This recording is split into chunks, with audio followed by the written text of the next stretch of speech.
For a really long time in my, I don't want to say writing career because that sounds like I do it for a living, but my writing life, I just would come to a stopping point or a point where I didn't know how to continue, and that would be that. I just would stop there and I couldn't continue because I didn't know what to do next.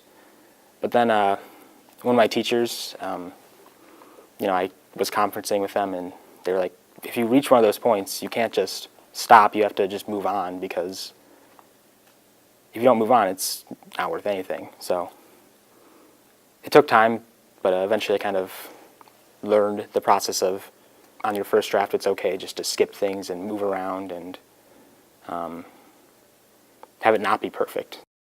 Shakespeare is pretty challenging because of the kind of cryptic language.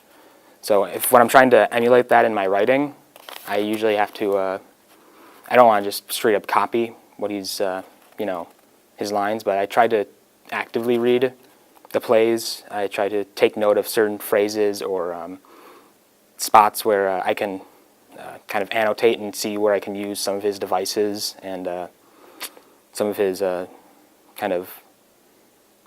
language in my own writing. Obviously, actively reading the entire play, or just say I'm thinking about a specific play right now, would be kind of torture because that'd take way too long.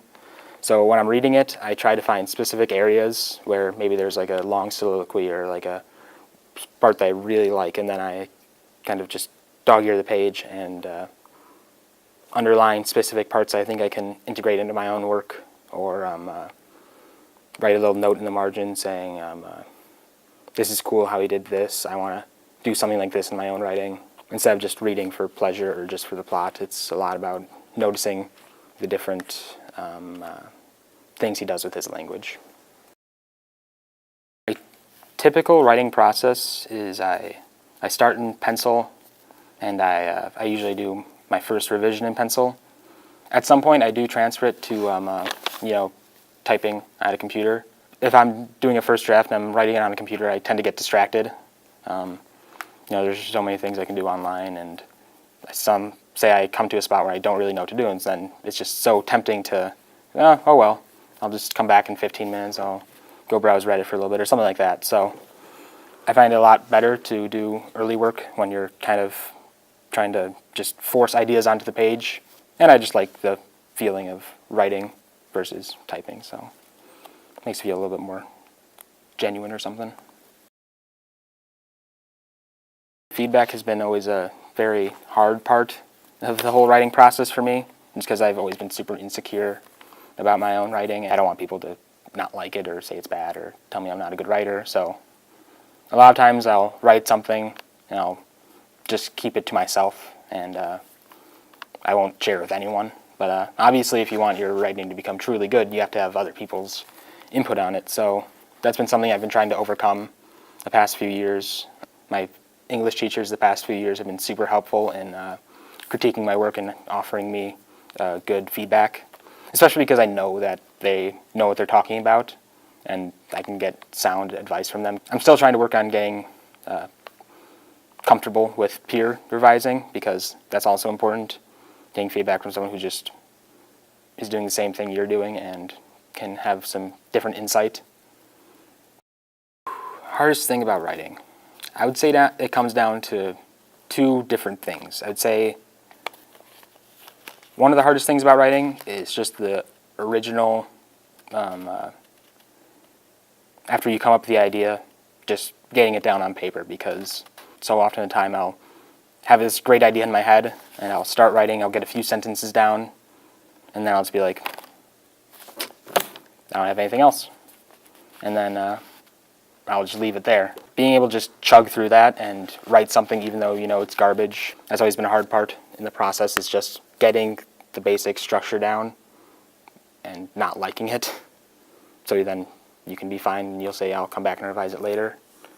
And then I think the second hardest part is, I guess they're equal, they're both number one, but it's just the thing we were talking about with feedback, because it's so hard to like put yourself out there, especially if it's like a personal piece or something you've worked really hard on. I always get really scared that someone's gonna critique something that I really like about my writing, or they'll read it and they'll say, it's garbage. Or, you know, they won't say it's garbage, but they'll have that look in their eye and they'll be like, oh, it was really good, and, you know, you don't believe them. I typically like writing things that are, you know, a little bit weirder, that maybe I haven't seen before. So I kind of think of writing as like a thought experiment almost. I like putting myself into weird spots and think about things in a different or weird way. A lot of the people I look up to in writing, they write short stories about weird situations or creatures or things that are atypical to the genres of fantasy or science fiction. And that's what I really like to do. I like putting my head in those spaces where I get to detail things that you don't often think about. I hardly call myself a writer. I'm not sure if I can really offer advice. I guess a lot of times you are told to write what you know and write what's close to you. But I think it's really fun and interesting to write about what you don't know and what is very far away from you, just extremely far away from you. It gives you like a different perspective on life, and trying to put yourself in a mindset that you know, you're not familiar with, I think can be really intriguing and can even help the writing process and kind of just keep you interested in what you're writing. Just get out there, I would say. Not with your ideas, that is, to think about something crazy and have some weird ideas and just get to it, start writing about it. And to people who want to write, who haven't written before, or maybe they have tried writing, but they just don't like it, I would say that the hardest part for me is liking what I write, because a lot of times you realize when you're writing, you're like, this is garbage, I don't like this. And I think the hardest thing you have to do is recognize that that's okay. First time you're writing, it's probably will be pretty bad. That's why you have to go back and revise it and revise it and revise it and make it even better and better and better. So the first draft will never be the best draft, and you might get lucky and maybe you'll get something that's pure gold and you love it. Most of it will be probably pretty bad. Just putting that out there honestly. And you have to be okay with that on your first draft or first few drafts. That's something I found really challenging, and I wish I had someone to tell me when I first started writing. I often think about one of Virginia Woolf's essays titled The Patron and the Crocus.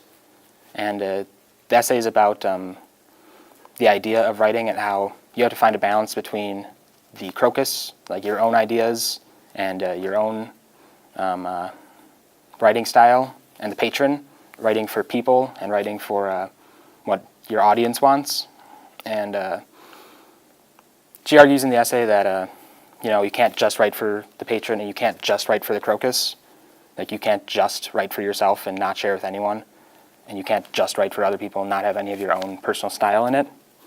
But I kind of think that if you want to just write for yourself and you want to create your own stories and have your own ideas and not share it with anyone, I think that's kind of fine. I mean, that's what I did for a really long time. I just wrote and I didn't share it with anyone. I was kind of okay with that, because in the end I think of writing as kind of an exercise for myself, not for you know, everyone else. And of course, if you want to like become a writer and publish your work, then you probably have to do a little bit of writing for the patron as well. You know, you do have to strike that balance.